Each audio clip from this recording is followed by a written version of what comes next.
Watch what you think, feel, and do.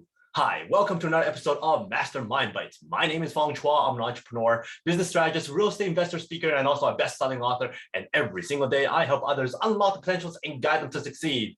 Today on Mastermind Bites, I get to feature another amazing individual. And the reason why I have this show is because over the last few years, I've been very fortunate, very lucky to be in the same room as some amazing individuals, some masters of their skill sets, CEOs, business owners, celebrities, athletes, you name it. It's been an amazing time and got to learn from them, hear their stories, understand how they become successful, and then take those stories and apply it to my daily life and my business life as well. And I just want to share some of those stories with you and some of those life lessons that I've gotten from them.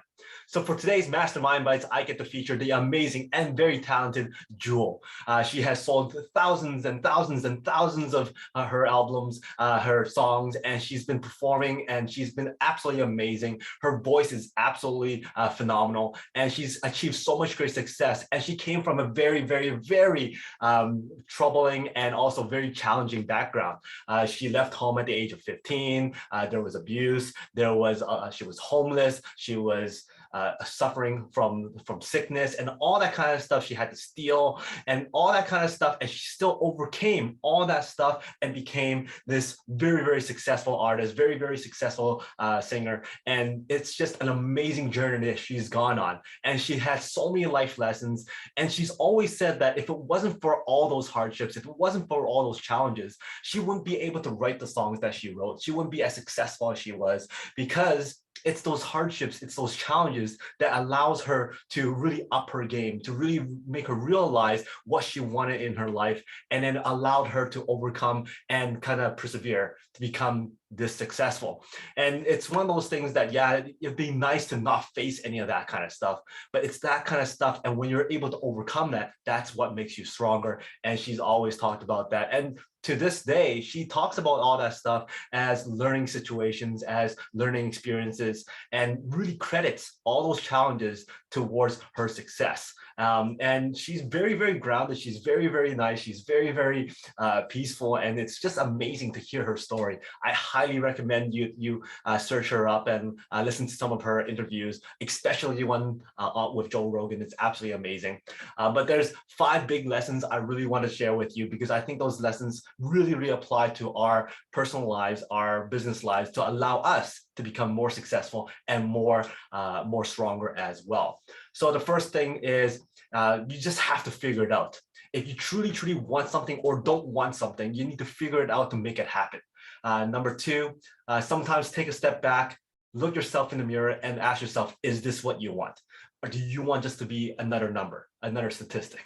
She did that many times, and she found out, yeah, she needed to do something else. And once she realized that, she went back to number 1 and she figured it out.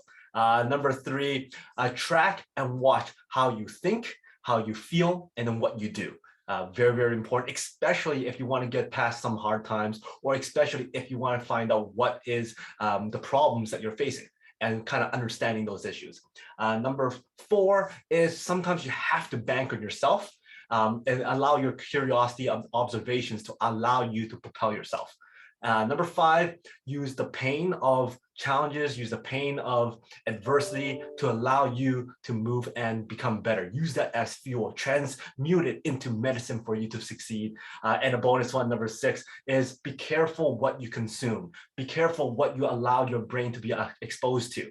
And if it's negative, you're going to constantly get that negativity. So you have to be very careful what you consume. It's like mind feeding, allowing yourself to get that positive energy. So going back to number 1, figuring it out. She went through this period of time where she just really hated feeling unhappy. So she had to figure out what to do to become more happy. She had to figure out what was wrong. She had to figure out and realize what was going in her life that she was not happy about. And she had to figure it out. Just figure it out, sit down and figure it out.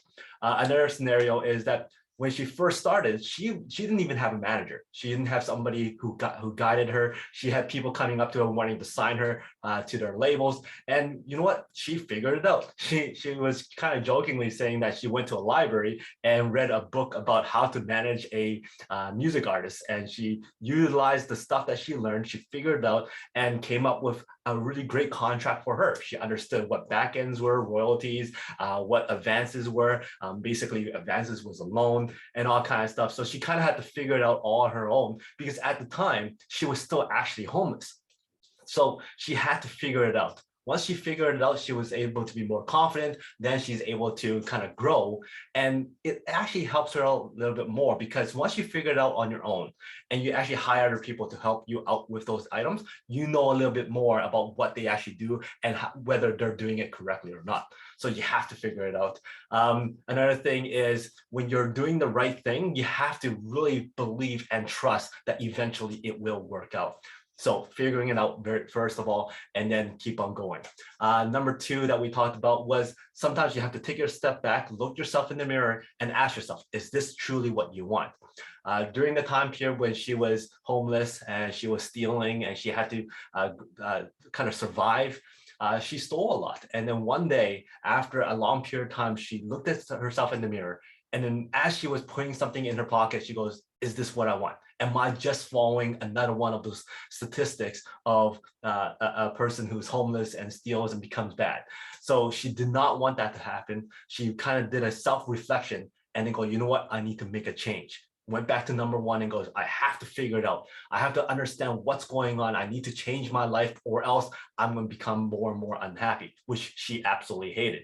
So take a step back, do some self-reflection once in a while and ask yourself, is this truly what you want? And are you on the right path? Number three, track and watch what you think, what you feel, and then also what you're actually doing. There was a period of time when she realized that, okay, I want to take a step back. I want to become happy. I want to become better and better than the statistic. I need to do something different. So she started to track everything that she does. The saying goes, your hands are the actions of your thoughts. So she started tracking what her hands were doing, whether it's open, closed, whether they're clenched, whether they're writing, whether they're stealing. She tracked everything that her hands were doing for a whole period of 2 weeks. And then during that period of time, she watched what her hands were doing. She found patterns as to, okay, what was she feeling as she was doing that? What was she thinking as she was doing that? What was she actually doing as her hands were doing that? So she started to really track what her body language was doing, especially her hands. She also realized that a person really only has two main kind of body positions or two main feelings. That's either contracted or dilated. So you're starting to track your body language and understanding how you're feeling. And when you're contracted, what are you feeling? What are you doing? What are you feeling? What are you thinking? And when she had that journal, she started noticing certain patterns. And when she goes, you know what, I want this feeling more, she went back and go, what was I doing as I was feeling this way? When I was feeling happy, I was actually thinking gratitude. So every time she found herself stuck at a very low point in her life, she started to go, okay, what did I do to make myself feel better? And she went back to gratitude. So she kind of tracked it all and she understood everything she was doing, what she was thinking, feeling, and doing, and allowed her to overcome certain adversities, certain challenges, and certain down times so that she's able to grow and improve. Number four is about banking on yourself. There's no better person to bank on than yourself. You can control what you think, what you do, what you feel, and how much work you put into it, how much effort you put into it. There was a period of time when she was singing at bars and singing at different places, and she recognized certain places just wasn't right for her. She's been screwed over a few times with the money and all that kind of stuff, so she eventually banked on herself. There was this one scenario where she brought in so many people and her and somebody else was singing and all that kind of stuff, but all they got was the tip money, and she thought that was so unfair and she didn't like it, so she left. So knowing that, she went and banked on herself. She found another bar, another cafe kind of thing, and that was absolutely struggling at the time as well. Didn't have much longer to last, was about to close down. But she went up to that owner and goes, okay, do you think you can hang on for another, I don't know, 2 months? And during these 2 months, I will come and sing at your place, but let's work on the door money and the tip money and the food money and all that kind of stuff. So what happened was eventually they agreed upon she would keep the door money and the cafe would take up all the food and drink money. And sure enough, she got that agreement. The place stayed open for another 2 months at least. And then she went out and really kind of promoted herself, telling people to come listen to her, telling people she's going to be performing. And that very first time, she actually did a 5-hour show and only 2 people showed up. And she made a whole $10. But she knew she had something going. She knew she was doing well. She knew she had quality and value to add. And sure enough, people kept on coming. It went from 2 people to 4 people to 8 people to 40 people to 80 people. The place was packed. The place eventually did not need to close down because it was becoming more and more popular. Her songs and her singing eventually got on the radio. More and more people came. And that's how record labels understood that this amazing person was performing, and they started coming. And that's how she actually eventually signed with a record label. So another example of how she banked on herself was going back to number 1 about figuring it out. She figured out how to represent herself. She realized that getting the front end or advance money is kind of like a loan, and you have to come back with all the money with your record sales to pay off that advance.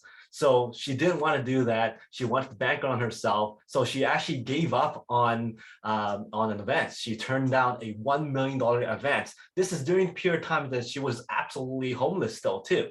So she still turned down the 1 million, but she was able to come up with an agreement with a label where she had a huge back end, and she banked on herself. And sure enough, that worked out very, very well for her because she controlled everything else that she wanted to do. So really, banking on yourself, sometimes you just have to believe that you have something going, that you will be able to become that success, and you have to push, bank on yourself. Number 5, that is taking the pain and using that pain as fuel to become something better, to becoming an awesome life. Using that pain, transmuting it into medicine for you to become even stronger and better. And talking about all the challenges that she had, becoming sick, also becoming homeless and all that kind of stuff, she used all that as fuel to become great content, great material for her music, and becoming that stronger individual to find a way to overcome and becoming that person who actually managed herself and all that kind of stuff. So she absolutely used all that pain to become that awesome life that she has now. And she lived completely towards that thought process. The thing is, when you start tolerating the intolerable, that becomes something worse. If you allow the intolerable thing to be acceptable, then you become more and more ill, you become more and more unhappy. So you have to sometimes think about, okay, how do I take this pain and convert it into fuel, into medicine, into positivity?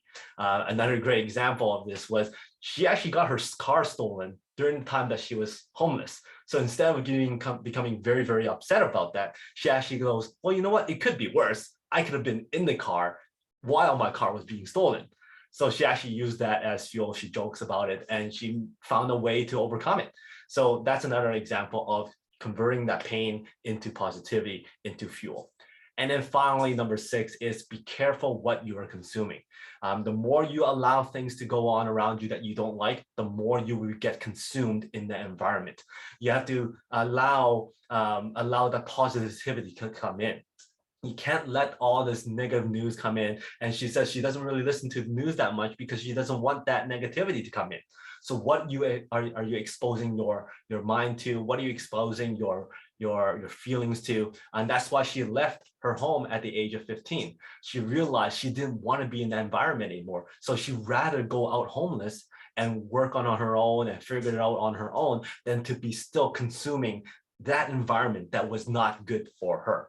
So those are the 6 lessons that I got from Jewel. Absolutely amazing journey, absolutely amazing individual. I highly recommend that you go up and search out the conversation she had with Joe Rogan. Absolutely incredible.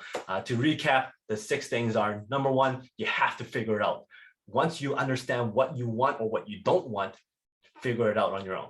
Number 2, look at yourself once in a while, reflect on yourself and ask yourself, is this what you want? Are you on the right path? Number 3, track what you think, feel, and do. Number 4, bank on yourself. Number 5, converting that pain into fuel, into medicine to make you stronger. And then number 6, careful what you expose your mind to, be careful what you expose yourself into as an environment. So hopefully you enjoyed this episode on Mastermind Bites with Jewel. And if you like this episode, please go back and watch some of my other episodes on Mastermind Bites. And if you like Mastermind Bites, we have a lot of other shows, the Peak Potential Success Show, the Unlocking Your Mind Behind Make More Work Less, and of course, the Make More Mind Bites that's up every single week. So until next time, thank you very much for your likes, your subscriptions, your comments. I love seeing those comments, and I'll see you next time. Today is the day to unlock your peak potential. We'll see you later.